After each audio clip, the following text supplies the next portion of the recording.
Estamos en el domingo 15 después de Pentecostés. Lectura de la epístola del apóstol San Pablo a los Gálatas. Hermanos, si vivimos en espíritu, obremos conforme al espíritu. No codiciemos gloria vana, con mutuas rivalidades y envidias.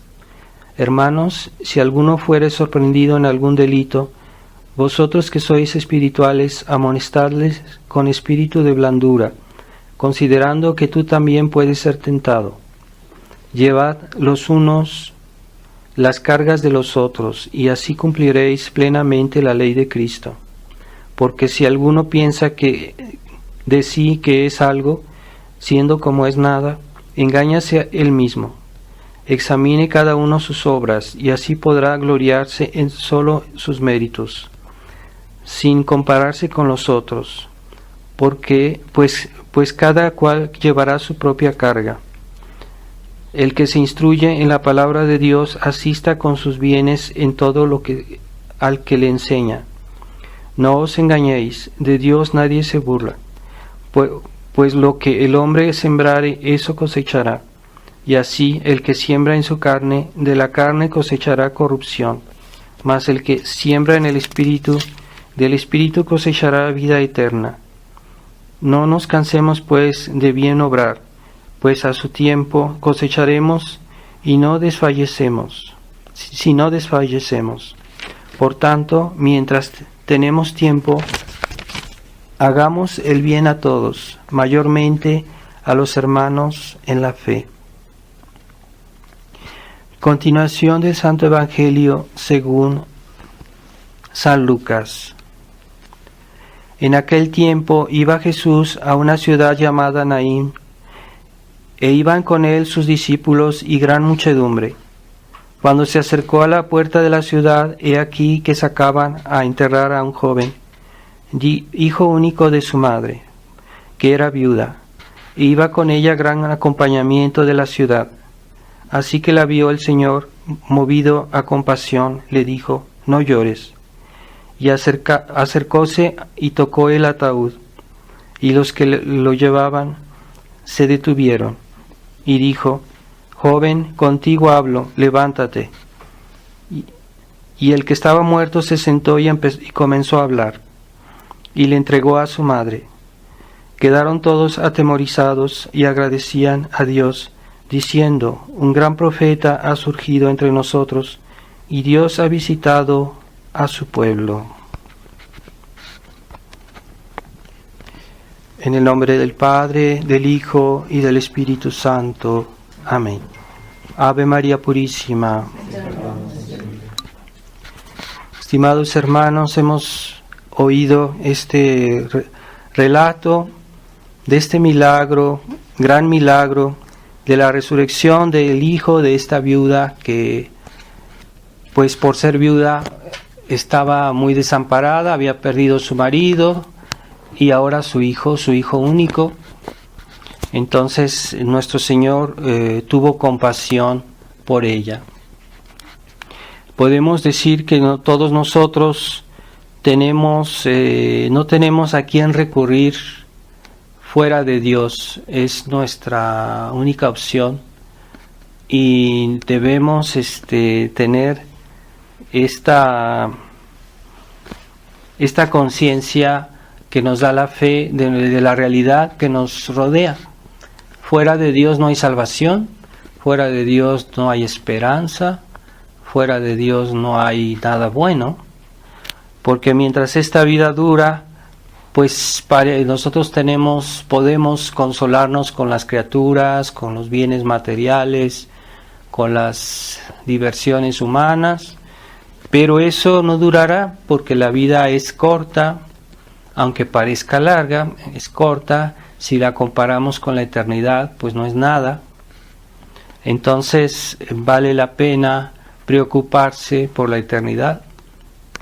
Entonces las personas que no se preocupan por la eternidad están viviendo en una gran ilusión. Es una ilusión porque esta vida parece algo y no lo es.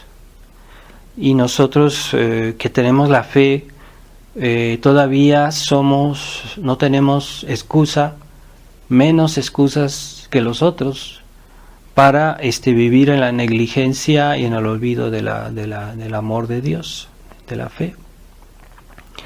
Y el mundo hoy ejerce un gran poder, porque lo que llamamos el mundo, el enemigo del alma, en otros tiempos no tenía los recursos que hoy tiene. Si nos fijamos bien, hoy el mundo tiene a su servicio pues los medios de comunicación, la tecnología, hay todo un ambiente que es muy difícil de superar hoy. Casi nadie resiste a las tentaciones del mundo. Los jóvenes, sobre todo, están expuestos a este mundo, a las seducciones del mundo de hoy, que tiene tanto poder. Hasta nosotros mismos estamos sometidos a esta presión del mundo. El solo hecho de salir y ver el mundo, cómo vive la gente, nos crea sobre nosotros una gran presión moral, no una coacción física como el tiempo todavía de las persecuciones, pero tal vez eso vendrá un día. Pero hay una persecución moral a la que estamos sufriendo. Y lo más grave es que este mundo, que hoy dicen el mundo moderno, pues esa mentalidad del mundo moderno es el fruto de una fermentación de ideas que vienen desde el tiempo de la Revolución Francesa. Toda esa mentalidad del liberalismo, de naturalismo, materialismo, pues eso es lo que está hoy en el ambiente. Pero lo más grave es que este espíritu ha entrado ya en la misma iglesia, y constatamos esa realidad. Es lo más triste que puede haber, constatar que el espíritu del mundo ha entrado en la iglesia oficial, y que los hombres de iglesia modernos están difundiendo esas ideas. Cuando se utilizan términos como la libertad religiosa, dignidad humana, etcétera, todo eso es transmitir de punto de vista religioso las ideas liberales, las ideas que fueron difundidas por la masonería, porque la Revolución Francesa fue una obra de la masonería, y toda esa ideología de fraternidad universal y es crear un mundo en el cual no se hace referencia a la Iglesia de Dios ni a Dios mismo. Entonces quieren construir un orden en el cual Dios no está presente, Jesucristo no está presente, la Iglesia católica no está presente, y es una ilusión, porque ese orden no puede mantenerse, ese orden no puede ser auténtico, y ese no puede ser un verdadero orden, porque ¿cómo se va a edificar un orden cristiano, un orden social, si no se hace referencia a la voluntad de Dios, que se manifiesta primero por la Iglesia y después por la ley de la naturaleza, la ley natural?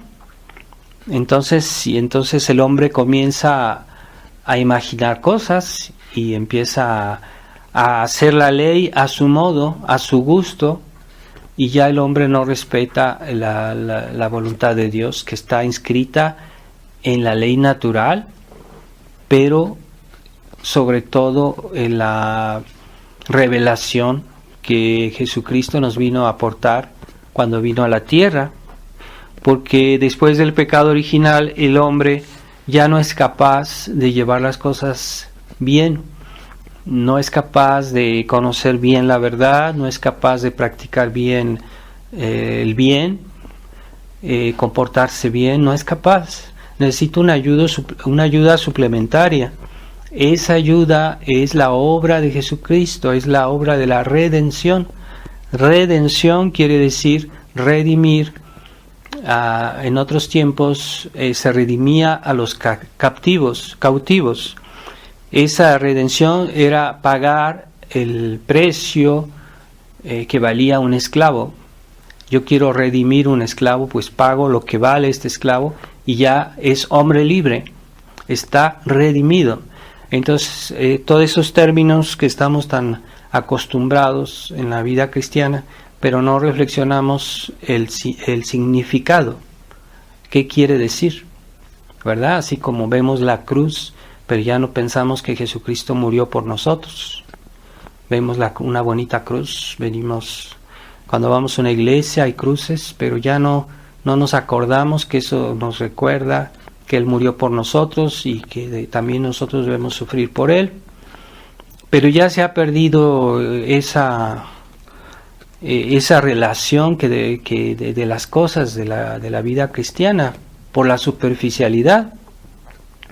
Entonces la redención es una obra por la cual Dios está poniendo orden en la creación, porque había un desorden.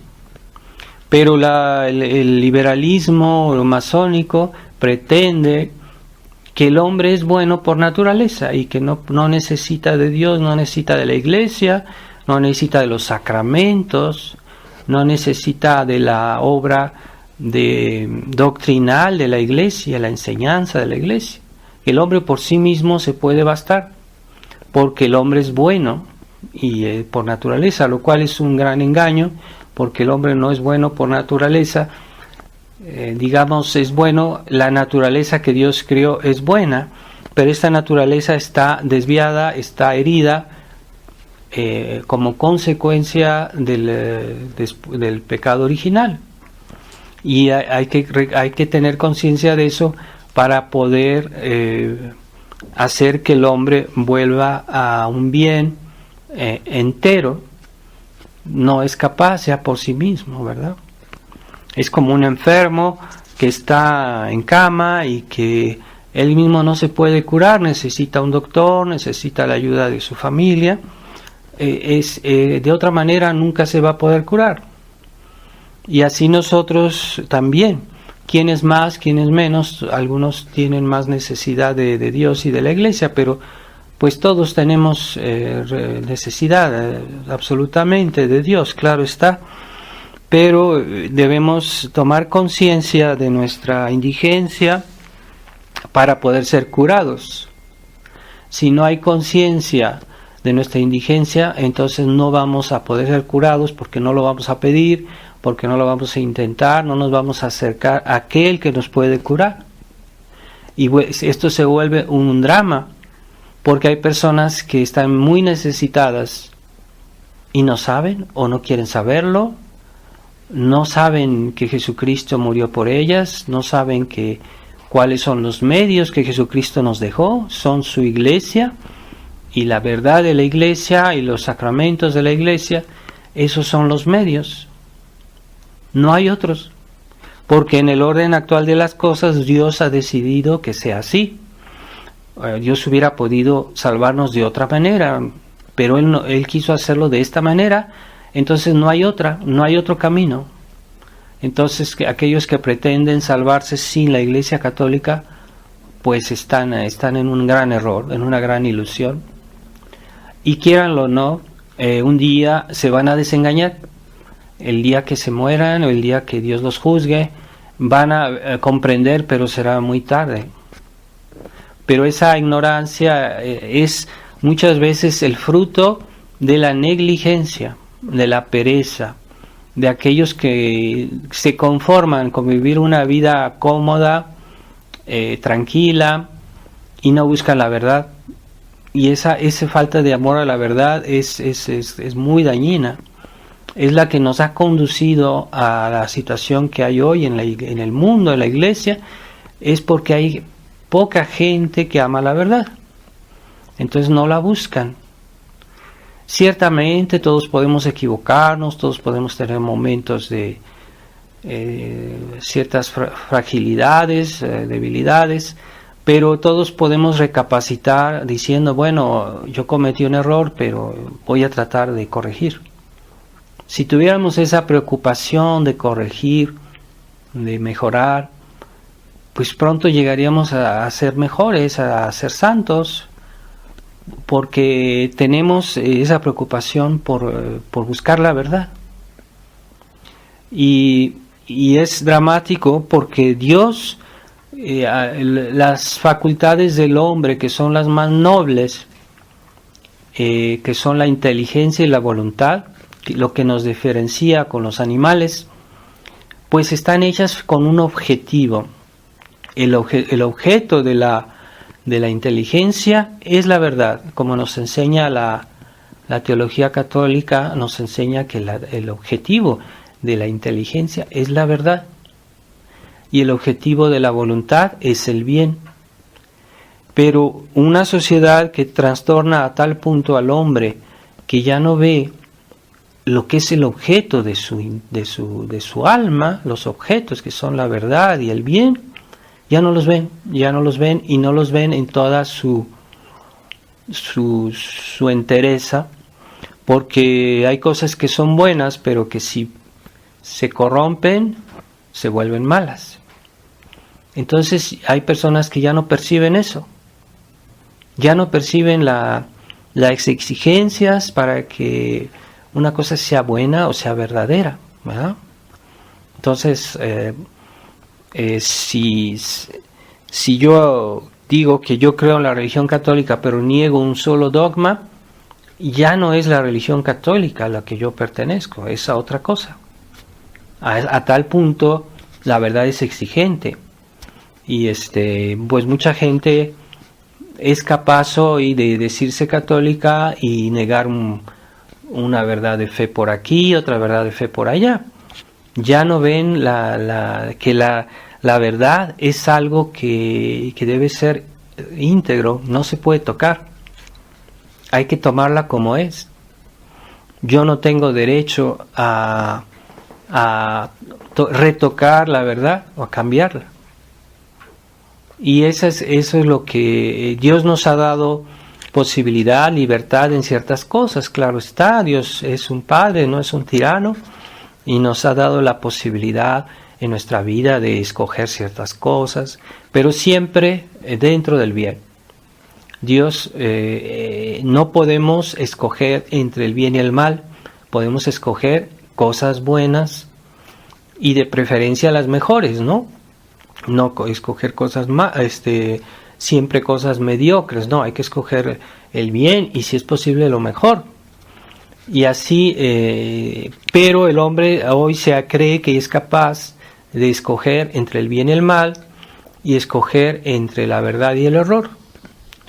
Pues lo que hace la infelicidad de los condenados es que se ven privados de la verdad y se ven privados del bien por las infidelidades de esta vida.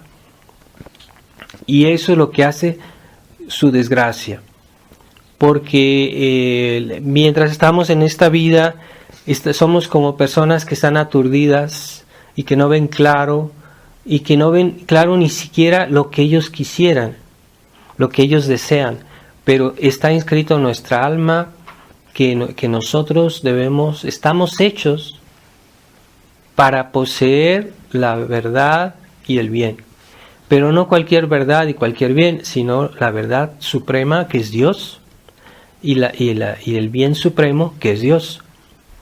Así que todas las verdades y bienes que vemos en esta tierra no nos pueden satisfacer porque no estamos hechos principalmente para eso, estamos hechos principalmente para poseer a Dios. Por eso el cielo es lo más grande que puede haber, lo más maravilloso que puede haber es ver a Dios y amar a Dios y poseerlo, es decir, como si fuera cosa nuestra. Dios es tan bueno, incluso humilde, porque Él se da a nosotros, se deja comer por nosotros cuando lo recibimos en la hostia. Quiere hacerse nuestro. Eso es, ahí se ve la grandísima bondad de Dios. Pero si los hombres no entienden ni siquiera para qué están hechos, entonces qué desgracia tan grande, ¿verdad? De ver esa ceguedad o esa ignorancia. Pero ciertamente es como una persona que está tomada, que está tomado alcohol, pierde el discernimiento de las cosas porque el alcohol ha trastornado su mente y ya no sabe ni siquiera por dónde ir, por dónde caminar o cómo comportarse, porque está ebrio. Pues así se puede decir que en esta vida las cosas materiales, todo lo que nos circunda y nuestra propia fragilidad es una forma de estar ebrios, porque estamos como cegados por todo lo que vemos de material y en esta vida somos muy dependientes de los sentidos. Por eso la ascesis cristiana nos pide de hacer penitencia, hacer sacrificios para liberarnos de esa tiranía de nuestros sentidos que ejercen sobre nuestra alma. Y si nos liberamos de esa tiranía de los sentidos, vamos a ver más claro que Dios es lo más importante. La ascesis cristiana nos pide hacer penitencia, pero también nos pide rezar, nos pide de estudiar nuestra fe, y entonces nuestra alma se ve más liberada de esa tiranía de los sentidos. Un alma cuando acaba de ser liberada de su cuerpo, cuando muere, instantáneamente, espontáneamente y de una manera inevitable, trata de buscar a Dios, porque ya su cuerpo no la tiene bajo esa tiranía. Pero cuando esa alma muere en pecado mortal y se ve rechazada por Dios, entonces es el peor de los sufrimientos que puede existir, porque ahí el hombre realmente ve para qué estaba hecho, para quién estaba hecho, cuál era el fin de su existencia, y entonces comprende la gran desgracia de su vida, de su existencia, porque está condenada a vivir separada de Dios por toda la eternidad. Es la mayor desgracia que pueda pasarle a una persona. Pero, ¿por qué no han llegado a ese conocimiento y a ese amor de Dios? Porque en su vida nunca se preocuparon por buscar la verdad. Ciertamente Dios siempre nos da un poquito de luz y debemos corresponder a esa luz. Y si estamos resistiendo, pues esas infidelidades se acumulan. Y hay personas que pasan toda su vida así, lo único que les interesa es comer bien, pasarla bien, tener dinero, tener un buen auto, preocupaciones materiales, y el día que mueren, se van a encontrar con las manos vacías delante de Dios. Pero sí tenían oportunidades, porque Dios nos da todas oportunidades. Nadie se condena sin quererlo, sin saberlo. Todos los que se condenan es por su culpa, realmente por su culpa. Entonces, debemos tener esa honestidad de buscar de las cosas como son, ¿verdad? Yo digo, bueno, y después de esta vida, ¿qué hay? Bueno, entonces, ¿qué va a ser de mí en la otra vida? Preocuparme por eso, ¿verdad? ¿Qué voy a hacer para servir a Dios?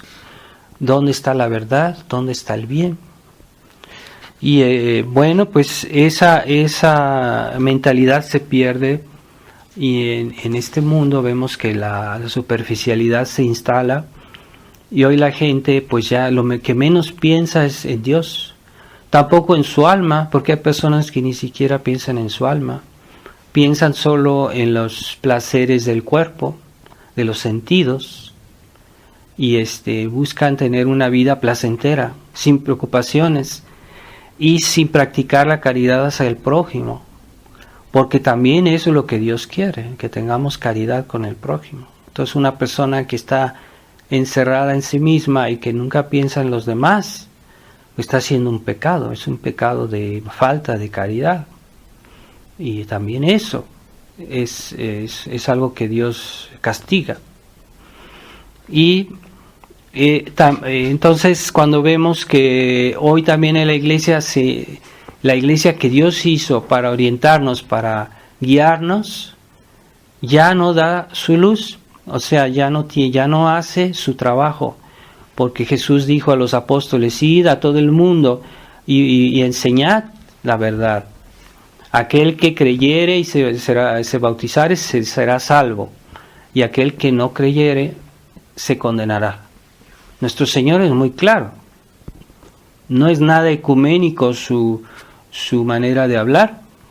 Es muy exigente. Aquel que no creyere se condenará. ¿Que no creyere a quién? A los apóstoles. ¿Pero quiénes son los apóstoles? Pues los apóstoles son los primeros obispos. Son la Iglesia Católica, tal como Jesús la hizo.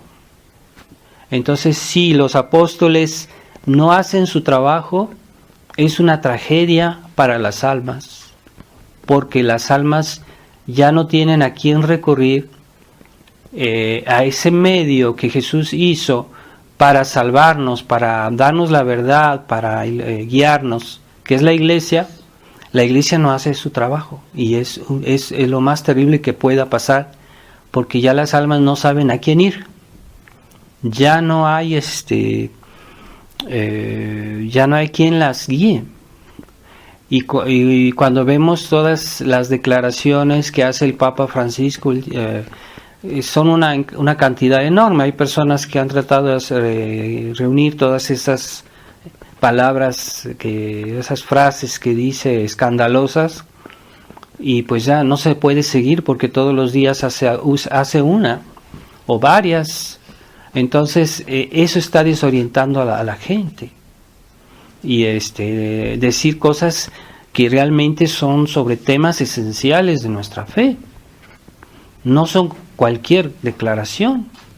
Cuando se pone ya en juicio, en tela de juicio, los dogmas, las verdades de la fe, entonces ya todo se derrumba, ya no todo el edificio de la verdad católica se destruye, porque la verdad católica es tan armónica que si yo quito una sola verdad, todo se derrumba. Es como un edificio que si yo quito una piedra, todo se cae. Está tan bien armonizado, tan bien hecho, también que si yo quito una piedra, todo se va a caer. Pues así es el dogma de la Iglesia. Si yo niego una sola verdad de la fe, lo demás también se destruye, no tiene consistencia. Pero con más razón, si uno está negando aquí y allá y por todos lados, como hace el Papa Francisco, que está sembrando la duda, sembrando la cizaña, esa cizaña de la duda, de la herejía. Entonces, el peor castigo que Dios podía mandar a este mundo por las infidelidades del pasado, porque cuando los papas estaban bien, cuando los papas enseñaban la verdad, no les hicieron caso los cristianos, que en parte, tal vez en parte sí, pero no hicieron todo lo que los papas pedían. Los cristianos, esto viene de lejos, de esta crisis de la Iglesia.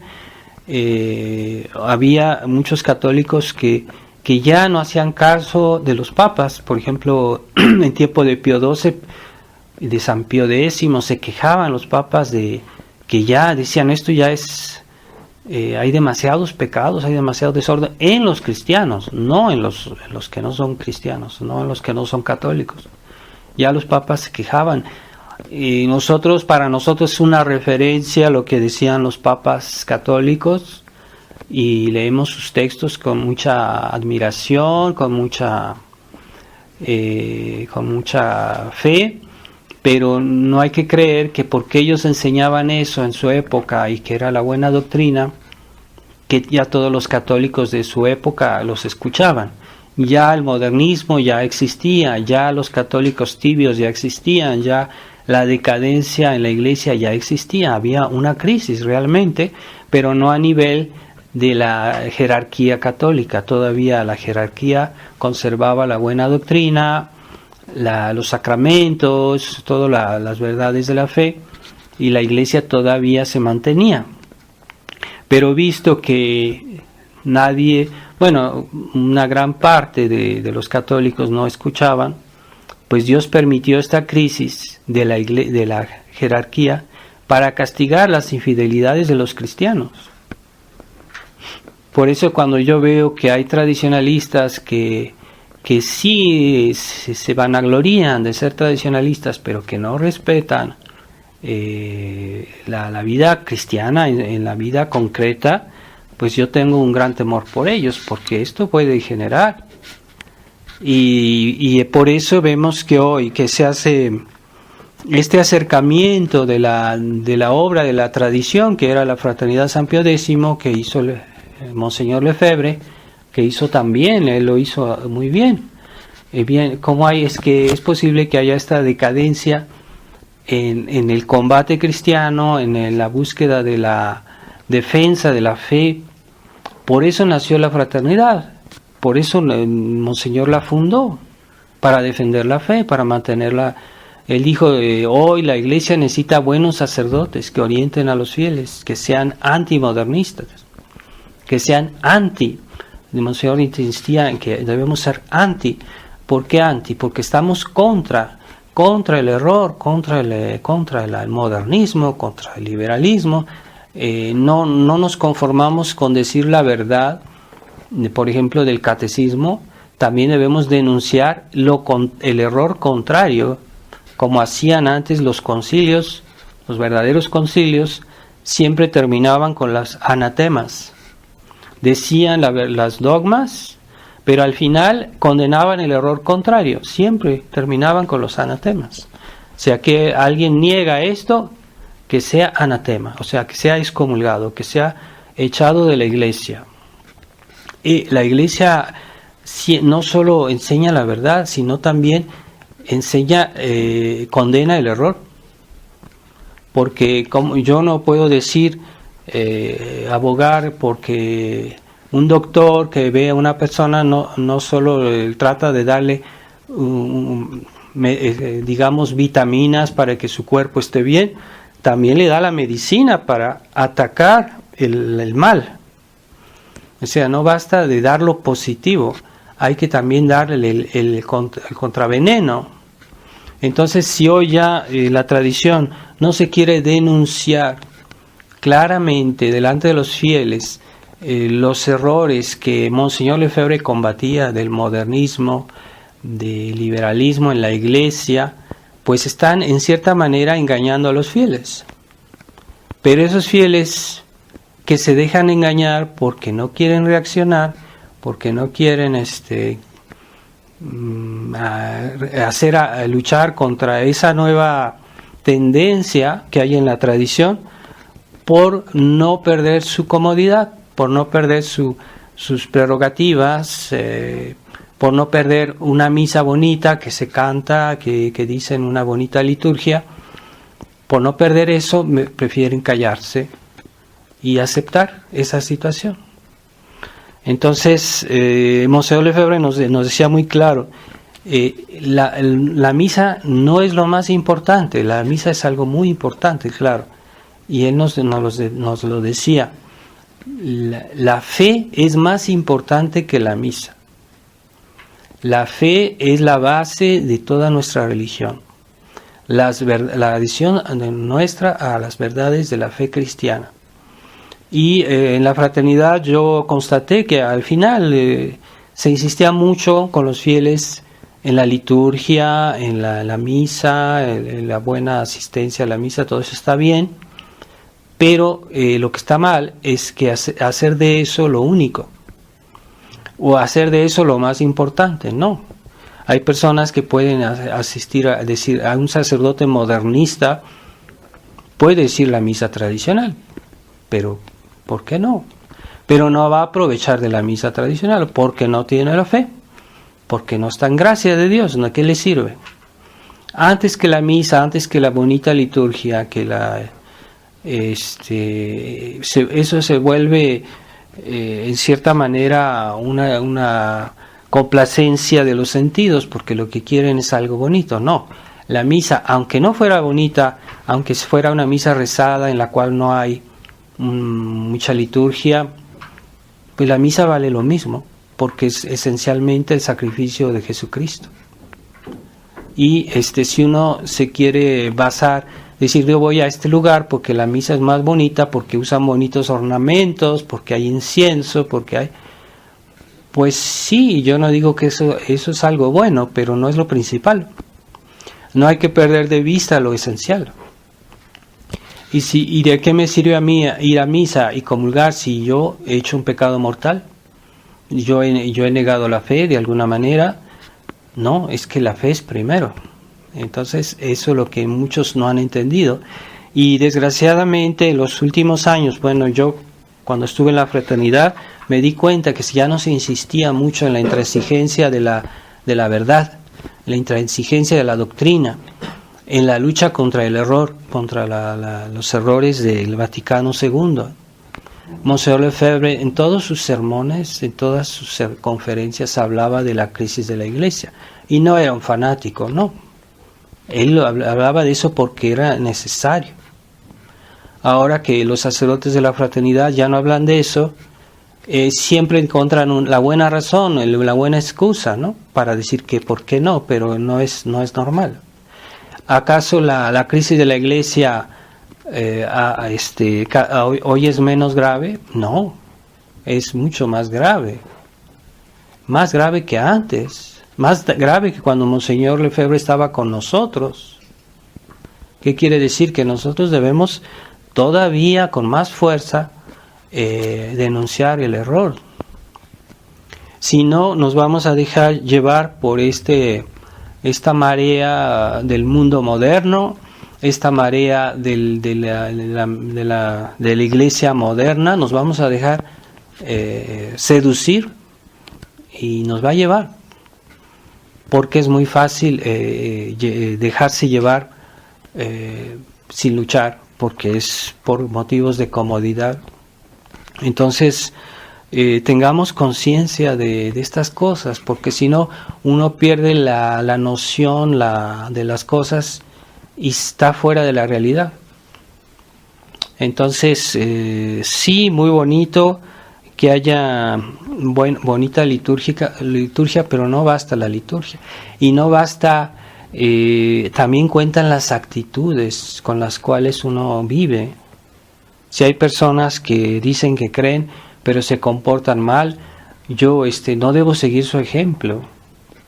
Y a veces hasta alejarme de ellas, aunque sean personas que aparentemente son cristianos, buenos cristianos, ¿no? Entonces hoy la complicidad o el silencio cómplice de los pastores que tienen, por su función natural de pastores, que tienen el deber de decir a los fieles aquello que les pueda hacer daño. ¿Dónde están los lobos? ¿Dónde está el peligro? ¿Dónde está el pecado? Ese es el oficio natural de los pastores, que no sean como esos mercenarios que nuestro Señor decía, que abandonan a las ovejas, ¿verdad? Por comodidad. Entonces, eso es algo gravísimo.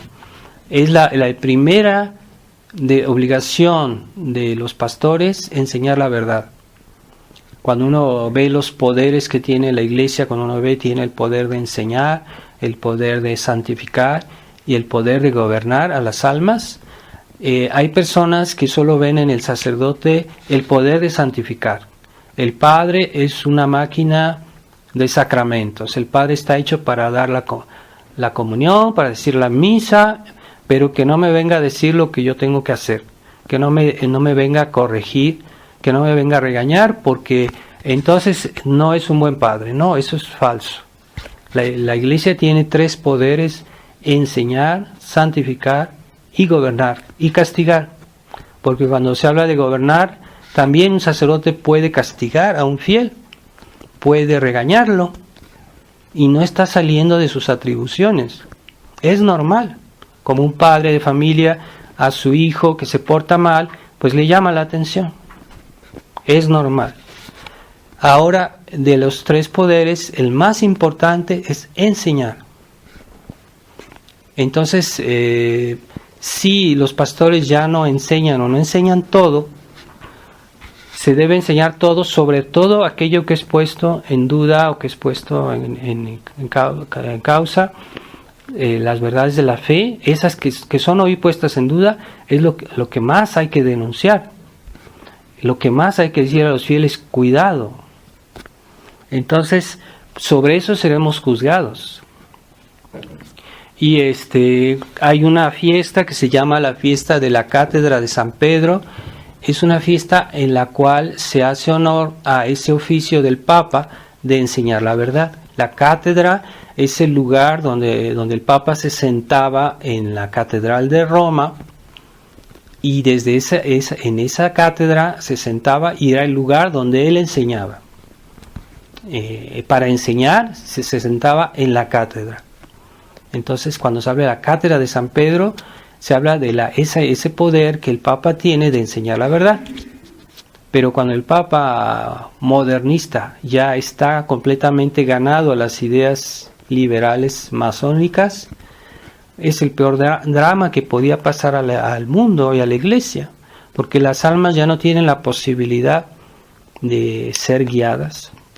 Y es el peor castigo que Dios podía enviar a esta generación de almas tibias que no han querido luchar por la verdad, que prefieren su vida cómoda, y esa mentalidad se está introduciendo en muchos tradicionalistas, sobre todo en la fraternidad. Ya estaba penetrando esa mentalidad mundana de esos fieles que tienen una vida paralela en su vida cristiana y están coqueteando con el mundo, con las modas, con las malas diversiones, con las malas actitudes, y todo eso ha provocado, es también la causa de la crisis de la fraternidad. No solo es falta de los sacerdotes, de los pastores, sino también de los fieles, porque si los fieles tuvieran una actitud sana, yo creo que ya muchos hubieran manifestado su inquietud o su descontento, y las cosas no hubieran sucedido como han sucedido. Y Monseñor Lefebvre, si no hubiera existido Monseñor Lefebvre, la crisis de la Iglesia se hubiera duplicado, porque él puso una barrera, y aunque no parezca, si no hubiera existido Monseñor Lefebvre, la crisis de la Iglesia hubiera sido mucho mayor, mucho más grave. Pero como él existió y como él hizo algo, eso puso mucho freno a las iniciativas de Roma de descristianización que ha habido hasta la fecha. Entonces, ahora que la fraternidad misma está temporizando y está poniendo agua en su vino, entonces ya Roma no tiene obstáculos. Tal vez Francisco no diría tantas barbaridades si hoy la fraternidad estuviera en orden. Entonces ahí está y ese es el gran castigo de que hoy vive el mundo, es la ausencia de verdaderos sacerdotes, de verdaderos obispos que denuncian el error, que dicen, cuidado, no hay que ir a la nueva misa, porque la nueva misa hace perder la fe, a dosis homeopática si quieren ustedes, pero sí hace perder la fe a la gente. Por eso los sacerdotes deben de decir a los fieles, no vayan a la nueva misa, no vayan a las misas comprometidas con Roma, a las misas del indulto, no vayan a esas misas, no vayan a esas personas que ya están pactizando, pactos prácticos con la iglesia oficial. Todo eso hay que alejarse de esa mentalidad. Y Monseñor Lefebvre decía, mejor no vayan a misa, pero digan su rosario en su casa, pero no vayan a esas misas del indulto. Él lo dijo claramente. Hoy ya en la fraternidad, cuando los fieles que van a las misas del indulto no les dicen nada, hasta les permiten de ir a esas misas. Entonces, ¿qué pasó? Es que realmente la crisis de la Iglesia se está terminando, o que Roma ha mejorado. No, es lo contrario. Y es ahora que les dan el permiso a muchos fieles de la fraternidad, van a las misas del indulto. ¿Acaso los sacerdotes les dicen, no, cuidado, tengan cuidado? No les dicen. Entonces, pongamos cuidado en que no nos dejemos diluir por este mundo.